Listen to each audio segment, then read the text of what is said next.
a light bulb kind of switched on and said, well, but then there's Central Asia. And just the fact that almost no Christians were present in that part of the world, that really made it interesting and challenging at the same time. Welcome to the AsiaLink podcast. I'm your host, Jim Gourlay. AsiaLink exists to share the gospel of Christ with the unreached of Asia. We do this by supporting, training, and encouraging Asian believers to share the gospel within their own cultures. This is episode 20. In this episode, I talk to Yuri about preparing the next generation of gospel workers in Central Asia. The context of our conversation, Yuri, for us is that it's our 25th year for AsiaLink, and we want to get 25 new workers out as our challenge, and do that. And a lot of them actually are going in Central Asia, which of course is new for us due to our partnership with UDG.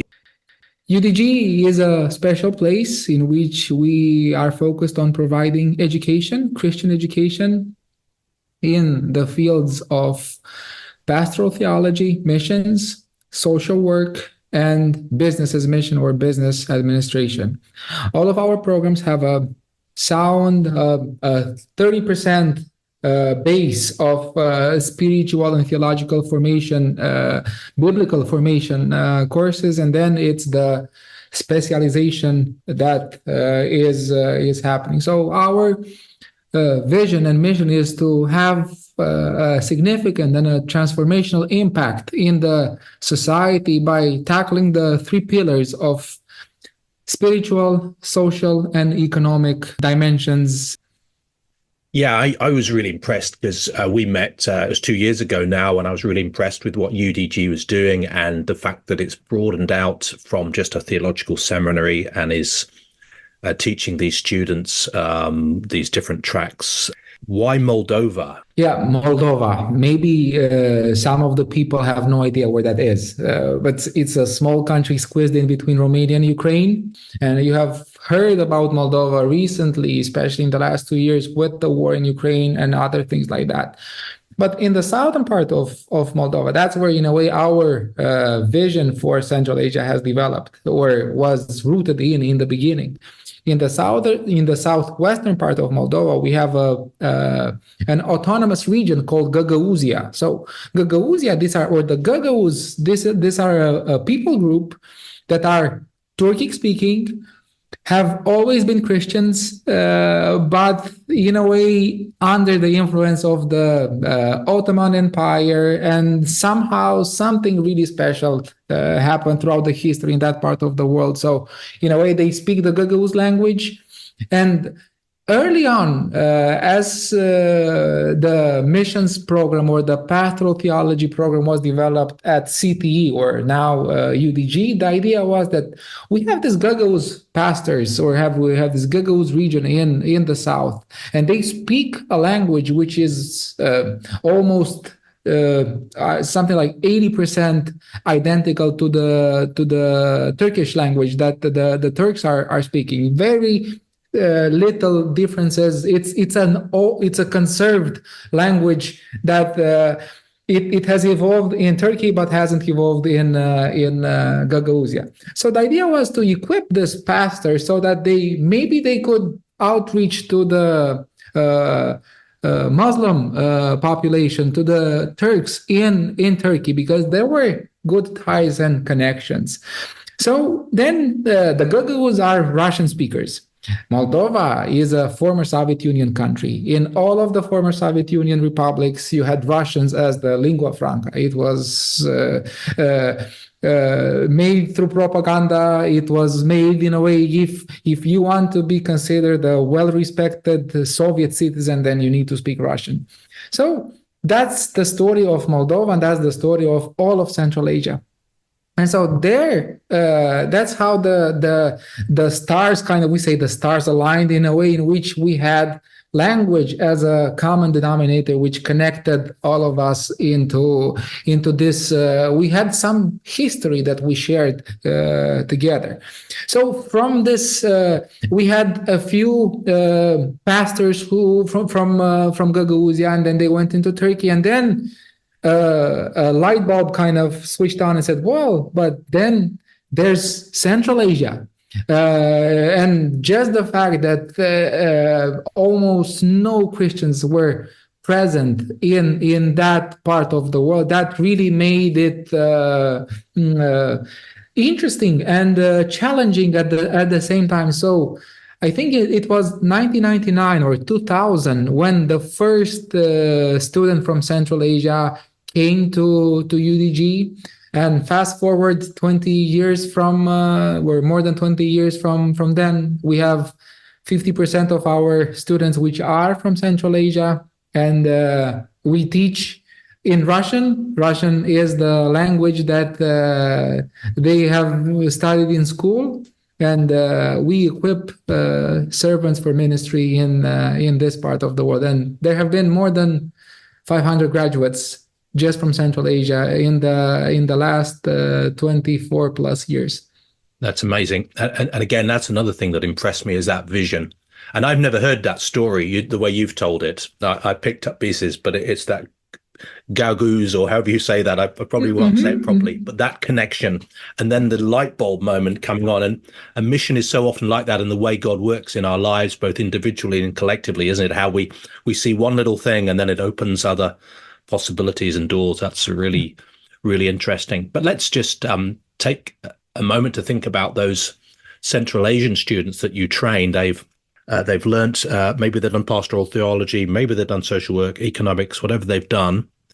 What's the context in which they're going back to? Because again, people from Britain, if we don't know much about Moldova, we probably know less about Central Asia.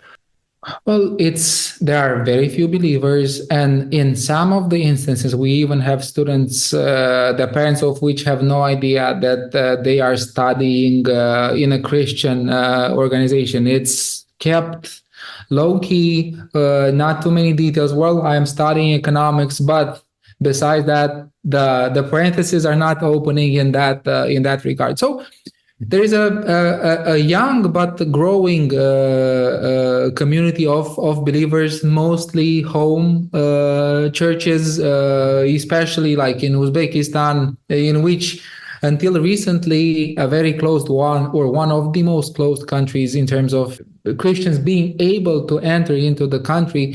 And actually my father, who has been traveling to Central Asia, he had a ban for I think almost 10 years for Uzbekistan. In the last years, in a way, with the rise of radical Islam that has been growing in Central Asia, now the authorities of this Central Asian country, they are trying to keep things in a balance in a way, and they are providing more freedom for believers, with the idea that maybe somehow they could tip the scale in terms of reducing the influence of radical Islam in their countries. Our students come in, they get a culture shock coming in, and then they stay here for 3 years. They get their education. They work on their relationship with God. They work on their professional skills, on their academic skills, and then they go back. And when they go back again, they go through a second culture shock, in which they find their country, or they look at their country from a different perspective. Something that maybe it wasn't as big of a change if they would have remained in their country, but the fact that they are exposed to a very contrasting situation, this allows them to look at things from a different perspective. So there's a plus to that, and there's a big plus to that, and then there are also some drawbacks to that as well. The situation for a lot of churches being small, they don't have finances to support probably a pastor full time, for example. That's quite typical. It's 100% the case. And even in the more, there are, like, for instance, in Tajikistan, there are some registered churches which operate officially, and they might have, I don't know, maybe like 100 a 100 member congregation or things like that. But it's also a part of a culture in which the pastor is the one who is giving. He's not receiving anything. So it's done on a fully bivocational basis, in which the pastor, he needs to make a living somehow. Presumably, that's where the training that they've received is going to kick in. The business track that you have at UDG, obviously, that lends itself to having a small business. What about other tracks, say the social side and so on? Do they lend themselves to business?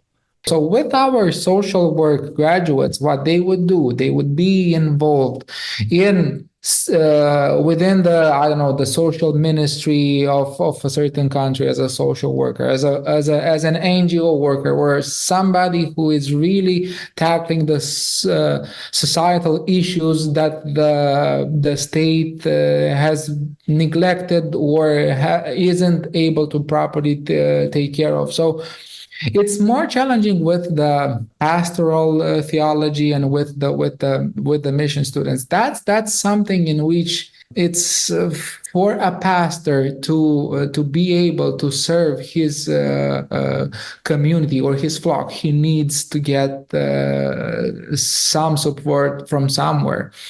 Even pastors, what we see, what we observe, is that they would be involved in some sort of business, something that they could do in order to feed their family, and being able to, in a way, witness to the church and to the congregation. Yeah.